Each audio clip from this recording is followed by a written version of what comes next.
Luka lama qabaataniidhaaf muka lama iyyaabanii jedha Oromoon yeroo mammaaku. Biyya Arabaa waggaa lama hojjetteedhaaf milkaa'uu hin dhabdu. Akkasumallee biyya Arabaa waggaa 15 hojjetteedhaaf daftee hin milkooftu. Kan nama milkeessu Waaqayyoodha. Waaqayyoon biratti immoo abbaan tattaafachuun baay'ee barbaachisaadha.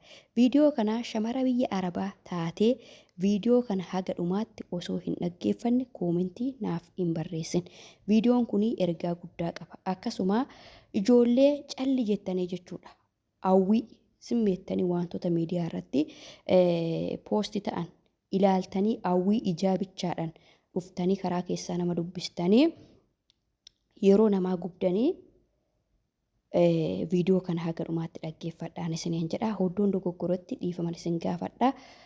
Yaada qabdanillee dhugaa dubbachuudhaa fi yaada qabdanillee naa barreessaan isiniin jedha. Hordoftoota kiyyaa baay'een isin jaaladha, baay'een isin kabaja.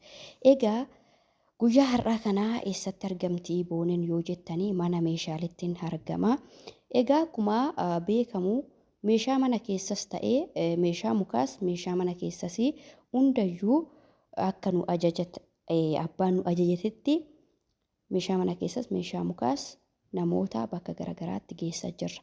Haa ta'u malee har'a dhugaa dubbachuudhaaf obboleettii tokko Dubaa irraa ji'a 4 hin ta'a jechuudha. Ji'a 4 ji'a 3 hin ta'a meeshaa nu ajajattee meeshaa mana guutuu nu ajajattee meeshaa ishii haala ishiin nu ajajjeen meeshaa mimmiidhagaa kana binnee fi gara Ambootti abbaa manaa ishiitti ergineef turre. Har'as immoo waan nama ajaa'ibu jechuudha. Namni gaariin gaaruma jechuudha. Yoo ati garaan kee qulqulluu ta'e yaada gaarii namaaf yaaddee Waaqayyollee si gargaara hojii kee keessatti karoora kee keessatti waa hunda keessatti si gargaara jechuudha. Yoo ati nama shakkuu baay'iste yoo ati waan hin taane sammuu kee keessaa qabaatte akkasuma jechuudha.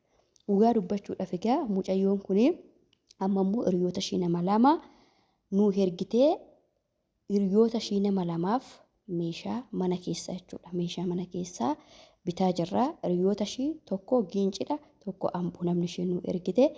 Ka tokko gaa bituudhaaf har'a baheen jira. Mana meeshaan jira jechuudha.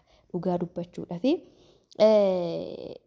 inni guddaan nama otoo shakkuu baattanii gaariidha. Keessattuyyuu ijoollee biyya Arabaa hojjetanii galan kanaa baay'ee isaa hin shakkinas hin sodaatinas. Maaliif namni jiruu biyya Arabaa argee waan kamittuyyuu dhugaa Waaqayyooti. Waan kam gorsas yoo ta'e ijoollummaa gara biraa meeshaa fakkeenya warra biyya Arabaa hojjetee gale kana meeshaa ajajachuudhaa fi hin shakkina akka garaa keessaniitti isiniif yaadaa gola biyya Arabaa yaadachaa iyya madaamii sakaleessa dabarsan sana yaadachaati meeshaa akka maallaqni keessan isin ga'utti meeshaa isinii bitu jechuudha. Kanaaf egaa kanammoo dubbachuun koo maaliif yoo jettanii baay'een keessanii meeshaa nama poostii nan godha jechuudha. Poostii nan godha, viidiyoos nan hojjedha. Garuu namoonni tokko himuudhaanis waasaap irraanis shamarran tokko dhuftaniiti meeshaa argitanii dhuftaniiti maal lamaan jettu meeshaa akkanaan barbaadaa boonee jettanii ergana dubbistanii na iddana dhamaastanii inni kun naaf hin ta'u dura murteessi obboleettii koo murteessuun barbaachisaadha. Lafa of hin murteessinetti lafa chinkoo tokko of irraa hin qabnetti hawwii meeshaa bicha hawwii ijaan argiteedha. Sooshaal miidiyaa kamirrattuyyuu ijaan argitee iskiriinshaatii yuutuubii namaa jalaa fiddee dhuftee nanaasofsise. Yeroo koos hin gubin yeroo kees si of jalaa hin gubin jechuudha.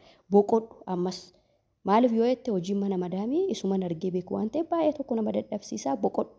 Maaliif si'a 10 rikoordii natti qabdee yeroo nan isa dhugaa sitti immoo nama shakkitee garagaluu irraa gaafa sii ta'e ofuma keetii biyya Arabaa kootutti gaafa sii ta'e bitadhu. Nama shakkita taanaan gaafa sii ta'e ofuma keetii biyya Arabaati Itoophiyaa kootu ofuma keetii bitadhu. Sii galee amma gaa dhugaa dubbachuudhaaf mucayyoon amma isiniin jedhu kuni jalqaba ofii nu ajajatte amma kastaama nama lama hiriyoota ishii nama lama ergite. Meeshaan har'aa ilaalaa jiru saarbisoota wantoota garagaraa maashina shunkurtii waan garagaraan ilaalaa jira. Kanaaf egaa ishiidhaaf bitaa jira jechuudha. Kanaaf viidiyoon kun dhugaa dubbachuudhaaf keessattuu namni calliftanii nama dubbiftanii yeroo keessanis fixxanii yeroo koos fixxan adaraa keessan hojii keessan hojjedhaa gaafa jireenyi isinii guute meeshaa bitadhaa.